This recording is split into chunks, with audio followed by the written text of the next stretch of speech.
Howdy folks. Been a minute since I made a longer video. I've been rather busy. Figured it was probably time for me to sit down and do an autism video. I honestly don't have a lot to say about my autism yet. I think the reason for that is it's still new to me. I didn't start making videos about PTSD and mental health until 6 years after I was diagnosed with PTSD. But I am my worst critic and taskmaster, so yeah. On a positive note, the effect these videos have for me personally is that if I can say it, then that means I understand it. Similar to if I can write it, it means I understand it. At least understand it better. The understanding of my brain, of myself, is what I really desire, but it's rather complicated because there's PTSD from wartime service, and tied to that there's anxiety and depression. There's also, in that process of therapy, I discovered complex PTSD, childhood stuff, and then just recently I discovered autism. And there's depression and anxiety associated with complex PTSD. There's depression and anxiety associated with autism, especially somebody who's been autistic for 45 years unknowing. So that whole time you've been masking and coping and not, the world has been, to use a dramatic phrase, falling apart around you, and you don't know why it's falling apart around you because you're following all the rules. You just seem different somehow. The rules of the world don't apply to you like they do to someone else. So trying to suss out what's what and how and all and this and that gets complicated. Obviously, it's probably all related because I'm not three different people. There's not a PTSD Brian and a complex PTSD Brian and autism Brian. There's just Brian. And the word they use is integration. And that's what I'm working on. This video is off the cuff and not scripted. I have a direction I'm going. There'll be a lot of work in post.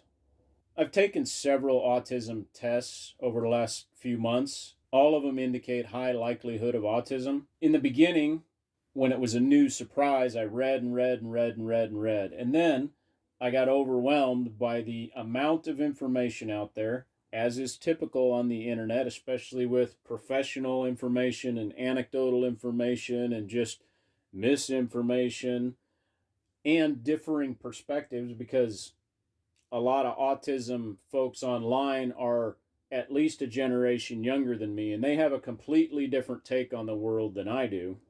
I got overwhelmed. It was really hard to make sense of anything. And so I just kind of stopped looking and rested and tried to keep the question of, hey, you've got autism, what does that mean, at front of mind.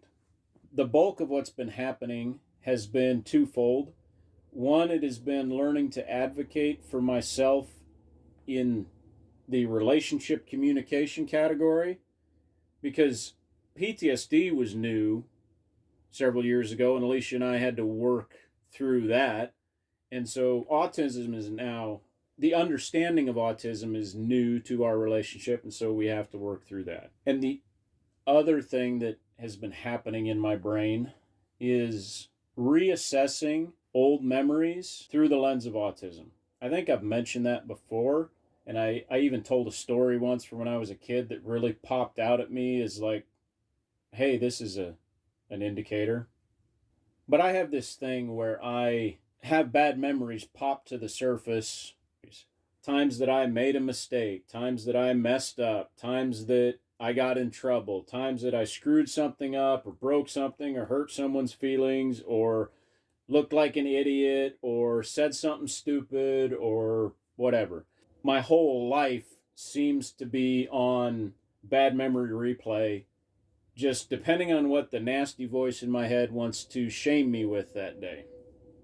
I know I'm not the only one. I've talked to other folks that have the same kind of bad memory, reliving the shame thing happen to them. I have received lots of advice saying, hey, those are just bad memories. You know, like, you lived through it. You made a mistake, you learned from it, and now you can move on. It's okay to let it go. You don't have to beat yourself up. You can forgive yourself. Other people probably don't even remember that. And all of those things are true. But that hasn't made them go away. And even accepting that they're true, trying to make them fit into my brain and remind myself that all those things are true, hasn't made the bad memory mechanism go away, hasn't made it any less potent, hasn't made it any less frequent. It's still kind of a miserable machine in my head. So what I've been doing is when those memories pop up, when that miserable mechanism engages, I have been stopping and looking at that memory through the lens of autism. Did you have any ill intent? No, I had no ill intent in that situation.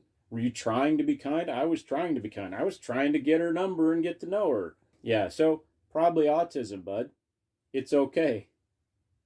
And that reevaluating of the memories from the miserable mechanism has provided at least some comfort. I don't know if anything's fixed within the mechanism, but at least I think when I'm evaluating these bad memories, I have a fuller picture of the truth. Like, not every bad memory is just because I was autistic, but the autism definitely played a part in all of them, bigger and smaller parts.